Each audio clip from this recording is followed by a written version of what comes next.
Good morning, and welcome to this episode of the Jackson District Library's Book Tasting. I'm Daniel, joined by my co-host, Carly. Our guest today is my co-worker, Betty, and we are going to be talking about reading challenges today.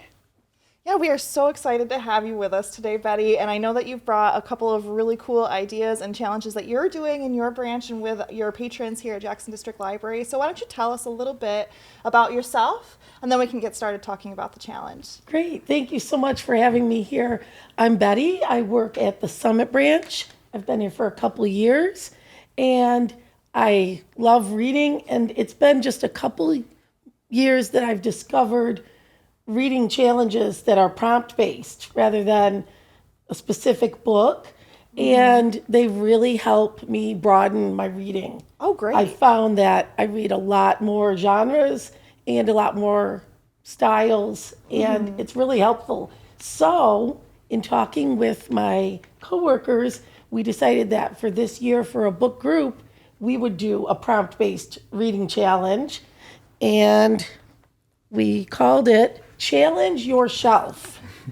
I love that, by the way. That's such a clever title. The whole team, we worked on this together to come up with some really great prompts for the year. And so each month we've got a different prompt, and there's a few different ways to participate in it. One option is you can just take this form and read them and fill it out yourself and just have your own tracker. Okay. But we also have review slips.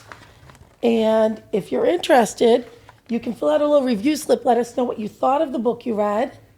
And there's a little entry form on the bottom for a quarterly drawing. And that would be something you would turn in here at the Summit branch. Mm-hmm. And what I think is the most exciting part of this, we are having on every fourth Monday of the month a book group meeting where we discuss what we read for the prompt. Oh, that's exciting. So everybody's reading their own book to meet the prompt, so you still get to have that choice and that selection, and then you come together and chat about what you read and share that with the group? Exactly. And so it's very fun because you can choose. Some patrons are choosing to just read what they already love reading, and some people are choosing to try to find some other things that fit the prompts that they wouldn't normally have on their to-be-read list. Mm-hmm. Okay. So that's something I've been trying to do.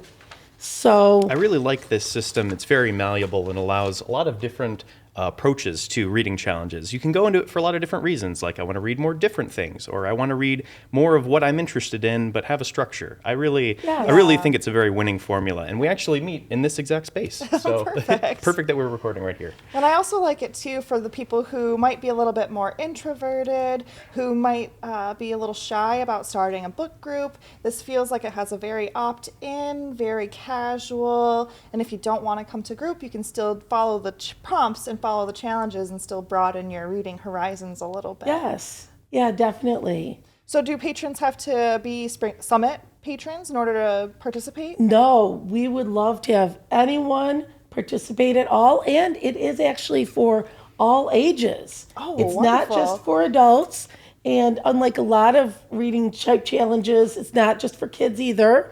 It's an all ages thing. The only guideline we give is chapter books all the way up through anything for adults, nonfiction, graphic novels, ebooks, audiobooks. Mm-hmm. Great. So I see that you have a stack of books that you've brought with you today, Yes. and I'm really excited to hear you talk about them. So can we get some book talks from you? Yes. So for my first book for January, Challenge Your Shelf, the prompt was a book set in winter or with snow on the cover. And I did stick pretty close to what I normally read for that one. This is a book that's a fantasy book, and it's geared toward like 8 through 12-year-olds, a middle grade fiction, which is one of my favorite things to read. I find it hits a really nice spot of in-depth enough without being super heavy. Yeah. And so I enjoy a lot of those. And this one is called Ember and the Ice Dragons.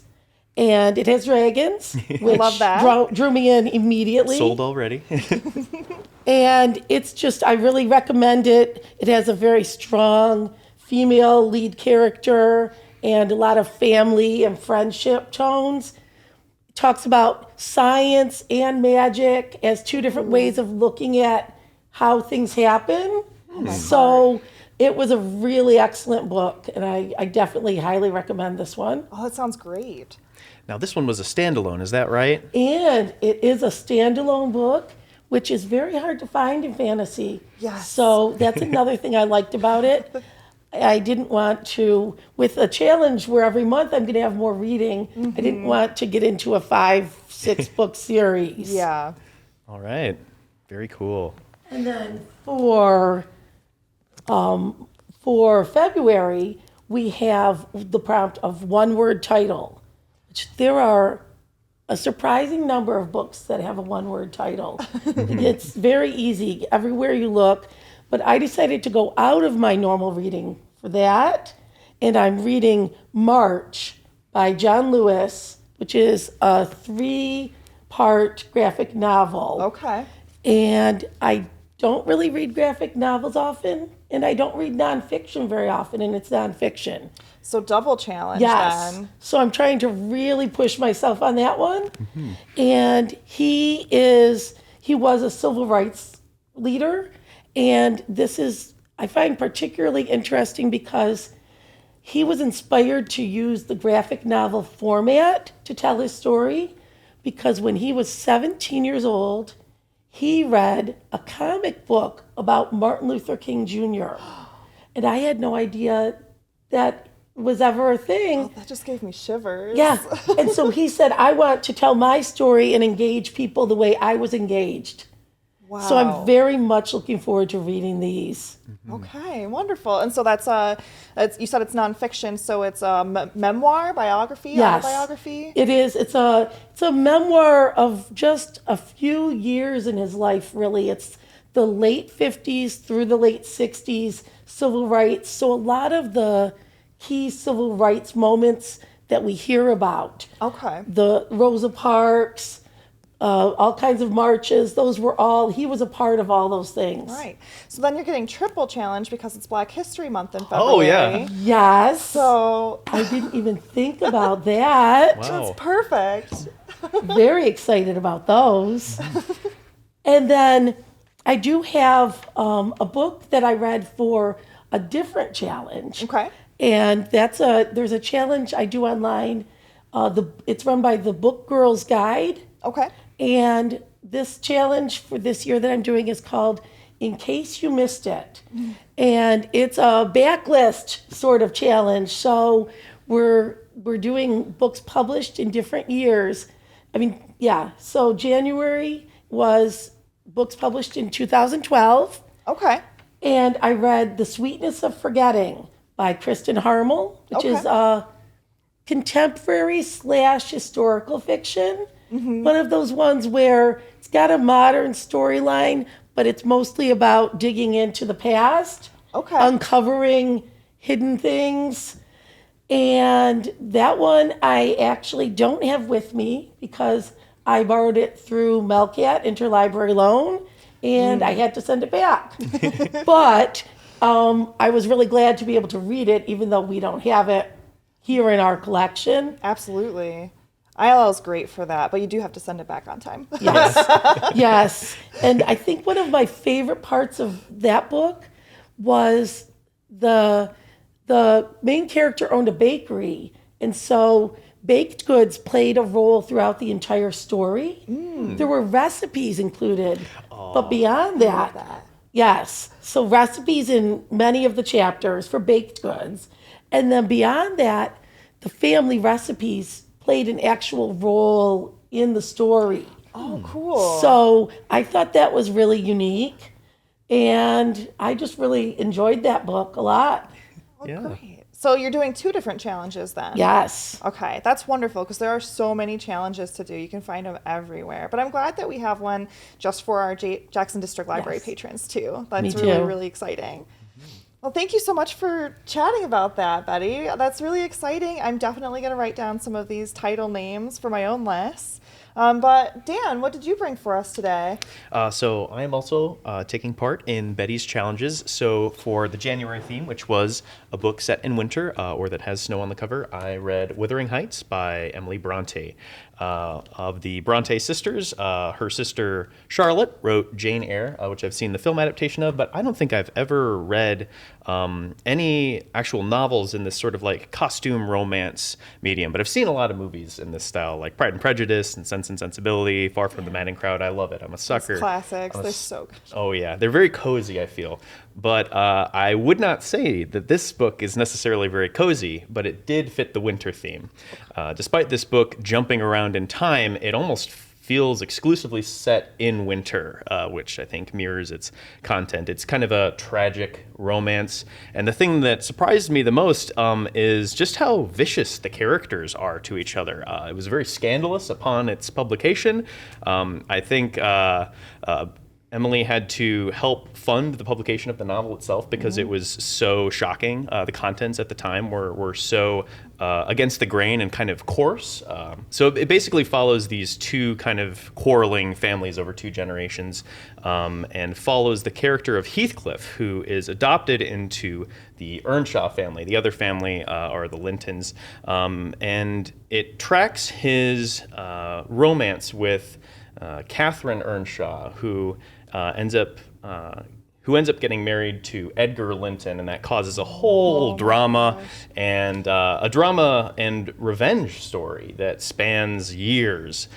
So the writing style, I think, was what I enjoyed the most. It was incredibly poetic throughout. It had this cool Gothic streak to it, and Emily Bronte only wrote one novel throughout her life, and it was this before she passed away. Death itself is a very big theme in this book, and illness as well. And ironically, while I was reading this, I got sick, and it was in the middle of a winter storm, so I very much felt a kindred sensation to this book. 10 really, out of 10 atmosphere. Yes, totally. Yeah. I felt like it was cutting a little too deep sometimes. So, incredibly well written, because the only other thing she published in her life was a poetry collection with her sisters. So that very much works into the book. I would definitely recommend Wuthering Heights if you're interested in like exploring the classics. That's kind of how I'm approaching the challenge, actually, is I feel like my backlog is like enormous, and there's so many books I need to get through. You'll see that when I talk about what I'm going to try to read for March. And so this was, top of the list. I felt like it perfectly fit the theme. So thank you for, creating the challenge, because I wouldn't have gotten to it as soon otherwise. So for the February theme, which is a one-word title book, I am reading Anathem by Neal Stephenson. This one I did have to get through Melcat, so I'm having that pressure of the due date help propel me through this rather big book. It's a really interesting science fiction novel. I found this as a recommendation through a YouTube channel that talks about like sci-fi and fantasy and philosophy and how they all kind of interweave. It's a really interesting concept where there's like a future civilization that has stayed kind of isolated over the years by only intermittently interacting with the outside world. There are like 4 different groups in this society, one that ventures out every year, every 10 years, every 100 years, and every 1,000 years. So you have these unique cultures develop within this isolationist setting. They're kind of like monks, but I don't want to go into it too much more. Something that's very striking about it is that it emphasizes vocabulary a lot and uses a lot of new terms to flesh out its setting, which is very alien. So you'll read words that aren't real words, or you'll read words like burgers, but in their world, it does not mean like burgers. Okay. Yeah, and so to break up these really long chapters, some of them are like 50, 100 pages, you'll have vocabulary definitions of these words. So you're gaining that extra context as you're going through. It's a really interesting read. I would definitely recommend it if you're into science fiction, but it is very heady as well. Okay. So, and the last book that I have not started yet, but I plan to read for March, because the theme for March is a book featuring an animal, is Moby-Dick by Herman Melville. We were talking about this earlier before we started shooting, that this is one of your favorite novels. I love this book. Yeah. I absolutely love Moby-Dick. I've read it several times. I'm not sure that I understand everything that's in there, but you were saying that this copy that you have has footnotes and explanatory notes throughout, which makes me want to reread it. Yeah. I really love that he dedicated this book to Nathaniel Hawthorne, another of my favorite authors of the time period. So if this is your first time reading Moby-Dick, I think you're really in for a treat. Awesome. But be ready to learn everything there is to know about sailing and whaling. Yeah, Because he yeah. tells you everything. Yeah. I am actually, weirdly enough, looking forward to learning about whaling and what it's like on a vessel. This is the Longman Critical Edition, which is like half of the whole book is notes about the book. So I am so excited. I was so glad to hear that you really enjoyed this, because I know it's a very intimidating book. So I'm super excited for that one. So yeah. And Carly, you have some books with you today. Yeah, so I didn't realize this, but I also did the January challenge. Wonderful. And I just learned that today because I read this book called The Winter People by Jennifer McMahon. And this is a kind of a historical fiction. There's dual timeline. So there's a timeline that takes place in the early 1900s and then a modern or current timeline. And it's a horror, and it is a kind of a zombie story. It is very atmospheric and very cold, and I read it during that snowstorm a couple of weeks ago. So again, 10 out of 10 for atmosphere, absolutely perfect. So the idea is that there's this folklore in this secluded little town where people can bring back people that they love from the dead, but only for 7 days, and there's very strict rules. One woman loses her daughter in the early 1910s, and she decides to try this folklore. Well, one of the rules is that the sleeper, which is the person who's come back, or as another character calls them, the winter people, they cannot do any harm to a human, or else they will be stuck forever, and they can never go back to rest. So this book is about that. It was very, very spooky. It had a lot of really great ambiance and atmosphere. The characters were interesting, and there was a lot of characters, but it still felt like you got to know them all a little bit, so there weren't any like throwaway characters. I really enjoyed it. It's not my favorite horror that I've ever read, but I definitely had a really good time reading it. And if you are into atmospheric mood reading and you want to read something during a snowstorm, highly recommend.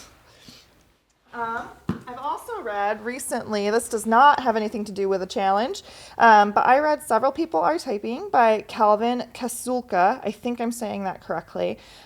This is a comedy, satire, sci-fi, horror, if you want to talk about all the genres that it can be. This is a very interesting satirical book that takes place entirely in Slack chats. So Slack is kind of like Microsoft Teams or Discord. It's a way for people to communicate as a group in a digital space and workspace. So in this story, this office worker, it starts with him realizing that he's been sucked into the company Slack. And now he can see all the messages. And he says, guys, I'm stuck in Slack. I can't come into the office today because I'm trapped in Slack. Can somebody help me? And the rest of his team goes, oh, that's great. You just need a work from home day. Okay, bud. Like you can, they think it's a joke that he's trying to get work from home time. So the entire book is written completely in Slack chat. And it involves Slackbot, which is the helper robot on Slack, taking over his body. It involves his coworker trying to take his body home with him so he can feed it and make sure he stays alive. It involves him being sucked up into a GIF of a sunset and experiencing the universe in a singularity that way. It's very much a commentary on modern office workspaces, connection, how much people are expected to work or have that own expectation for themselves, and disconnecting. So definitely if you work in an office and you use Discord, Slack, or Teams or something like that, you might find this relevant to your life. I thought it was really funny. It's kind of classed as a horror because the horror is that like this guy gets sucked out of his body against his will. He doesn't have a choice. So there's that horror element there, but it's much more funny and satirical than it is horror. So I participate when you talked about how you wanted to feature your reading challenge with this episode. I was so excited.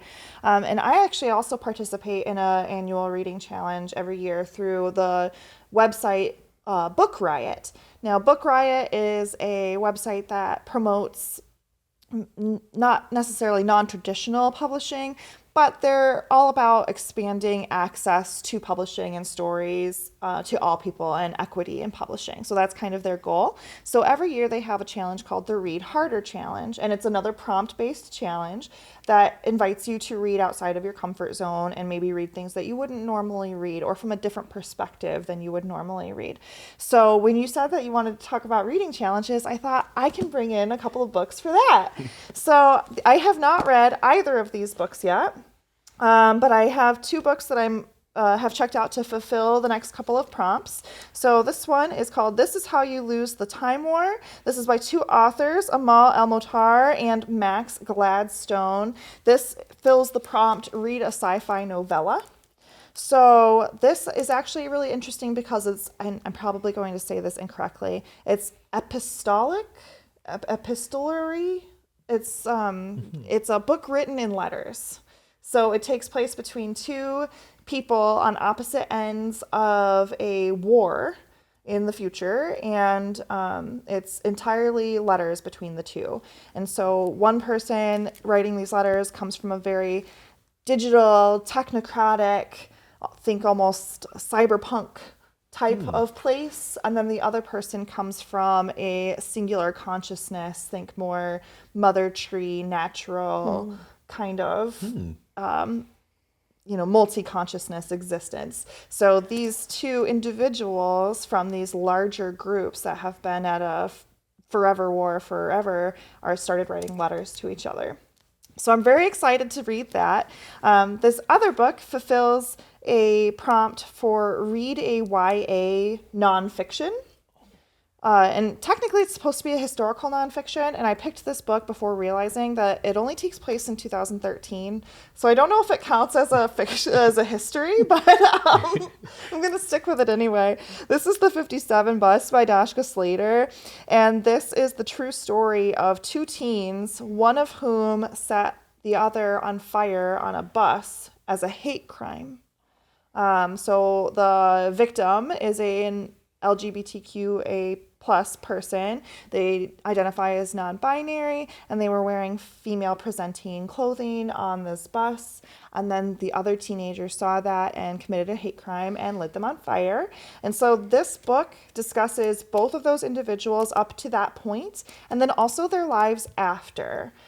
So I'm very interested in reading this book. It seems very intense, but that's something that I think that this challenge prompt is getting at, is getting into some of those YA, teens are exploring more challenging, more difficult, more almost mature concepts. So this is a book written about teens and for teens, and it's a real incident that actually happened. So I'm really excited to try that. And there's a lot of different reading challenges out there. So I like the prompt-based ones. And I was really excited to hear you say that you wanted to do that. So I knew I had to bring these in to talk about today. Yeah, they both sound fascinating. Yeah.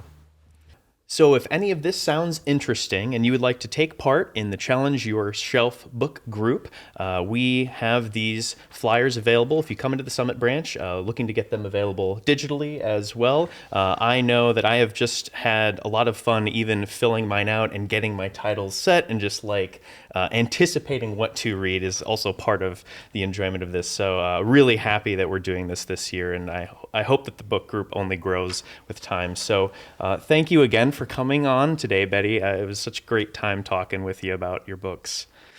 Yeah, it's been a real pleasure having you join us, and I'm very excited to hear about that reading challenge. So thank you so much for putting that together. Thank you for having me here. It's always exciting to have a chance to share my love of reading. All right, well, that's it for book tasting. Thank you so much.